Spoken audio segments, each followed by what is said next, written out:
A few years back, I had this client who came to therapy because he wanted to find love. We'll call him Ryan.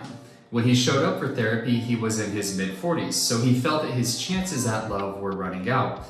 This fueled the desperation that had always been there in his quest for a lifelong relationship. In today's video, we're going to explore Ryan's journey, and you're going to learn how he and people like him become addicted to not getting the thing that they consciously want. And you're going to learn how therapy can help us understand and overcome these types of psychic dynamics. If you don't know me, my name is Trevor Brown. I'm a licensed therapist. I work with expats and global nomads to foster emotional resilience and create deep and meaningful connections. If that sounds like something you're interested in, go below, schedule a free consultation. So when Ryan arrived for therapy, he was adamant about two things. Number one, he wanted to find love. Number two, he never wanted to experience the pain of heartbreak ever again.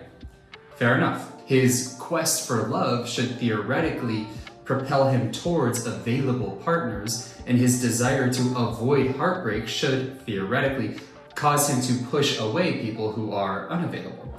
But that's not exactly how it worked out for Ryan. 20 years worth of dating history and data showed us a quite different pattern was at play. Ryan, time and again, would ignore the red flags and move towards people who were quite obviously, in hindsight, not available for long-lasting, deep romantic connection. And he would continually move away from people who showed more emotional availability. For all intents and purposes, it would appear that Ryan had an unconscious investment in not finding love, that he had an addiction to heartbreak. But how could this be possible? How could such an inversion possibly be the case? Was he just particularly inept at reading red flags? In his 20s maybe, but given his age and dating history, he could no longer pretend to be ignorant or naive in that way. So the first stage of the therapy was to bring awareness to the internal contradictions that Ryan was apparently dealing with. In other words, we wanted to bring awareness and understanding to the part of him that quite clearly, given his decisions and behaviors, was not interested in finding love. Let's call this the love-resistant part of him. Importantly, we didn't paint this part of him as inherently problematic or entirely pathological. Instead, we just wanted to bring a gentle curiosity to this aspect of his being. What was this love-resistant part of him trying to protect him from? Why and in what way did it find heartbreak and loneliness to be a preferable alternative to the love he consciously longed for? Our investigation into the nature and origins of his behaviors revealed some interesting discoveries. Ryan's parents had a cold, distant, and loveless marriage. From a young age, Ryan was taught that it was his duty to make his parents happy. He was made to feel an overwhelming degree of responsibility for their emotional well-being. When Ryan did receive signs of love, attention, and approval from his parents, it was very much conditional. It was based on his performance. If he did well at school, he might come home and get some love, albeit a small marginal degree of love, but more than he otherwise would receive. Ryan's first experiences of intimate relationships in his later teenage years and early 20s were quite painful. There were signs of meaningful connection, but they were always followed by painful experiences of abandonment. Armed with this information, and I'm only giving you a taste of it, of course, but armed with this information, Ryan and I were now well positioned to bring some clarity to his previous subconscious, love-resistant, self-defeating choices and behaviors. For instance, we discovered that these early childhood experiences resulted in some pretty deep convictions that fueled Ryan's behavior when it came to relationship decisions. He had a deep conviction that real intimacy is actually cold and painful and distant, like his parents' marriage. He consciously hoped that intimacy could be everything that he had ever longed for, that it could be warm and mutual and nurturing and safe.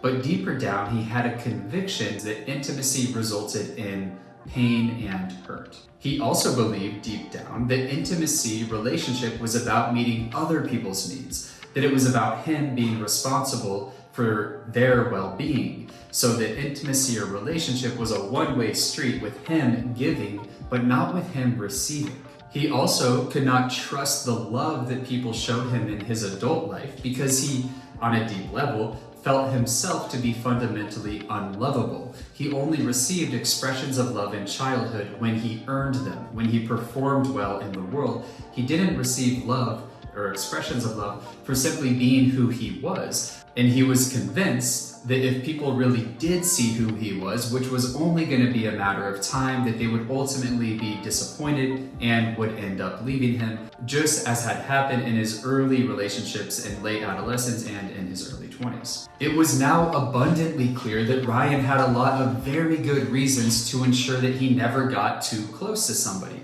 So to protect himself from those experiences, to protect himself from the inevitable pain and hardship of love, he unconsciously sought out unavailable partners. Okay, I admit it. Maybe calling it an addiction to heartbreak is a little disingenuous and was partly intended just for you to click this video. A more accurate term for this might be an addiction to protecting himself. So in his efforts to protect himself, he ended up dating unavailable people who ultimately left him high and dry. However, because they weren't emotionally available people to begin with, the pain of heartbreak, though annoying and frustrating, wasn't exactly earth-shattering.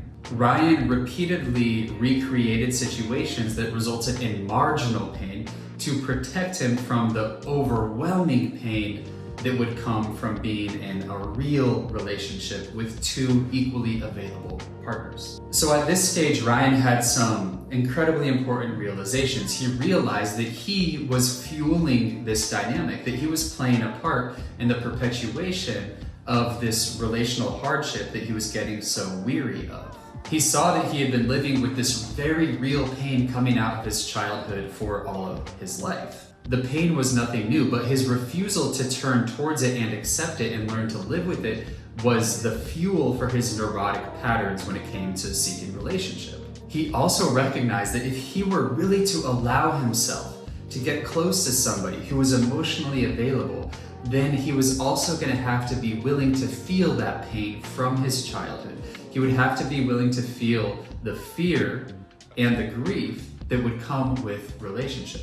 Ryan realized that the only way to rewrite those scripts, those deep convictions that he came by honestly, that were emerged from his childhood, was to enter into relationship with an emotionally available person and face those convictions square on. When Ryan left therapy, he had recently entered into a new relationship, one that seemed to have some very real promise to it. But this only came on the side of some pretty deep work. Some deep work that was about understanding and realizing the ways in which he was fueling these ongoing relational patterns and dynamics that were so painful and annoying, but that were also serving to protect him from the deep fear of intimacy. And by willing to have a relationship with his deeply rooted grief, fear, and pain around intimacy, he freed himself of the need to escape those vulnerabilities. Most fundamentally, this is what allowed him to turn his heart towards emotionally available partners. So the theme of this is that we can have what we want.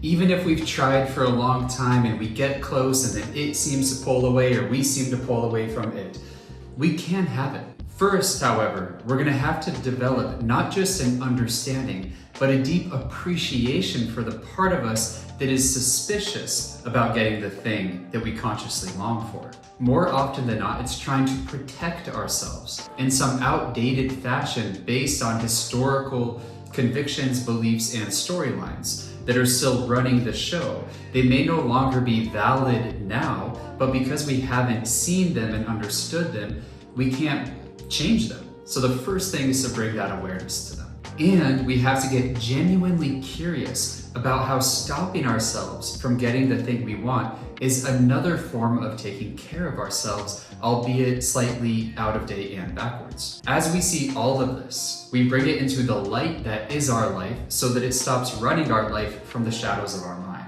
If you're interested in exploring this type of work for yourself, or you know somebody else who maybe could benefit from it, please don't hesitate to reach out. You can reach us in the comments, or you can schedule a free consultation at the link below. As always, please like and comment and subscribe. Your likes and your subscriptions help this video get in front of more people who might benefit from it as well. Thank you so much for your time, and I will see you in the next video. Cheers.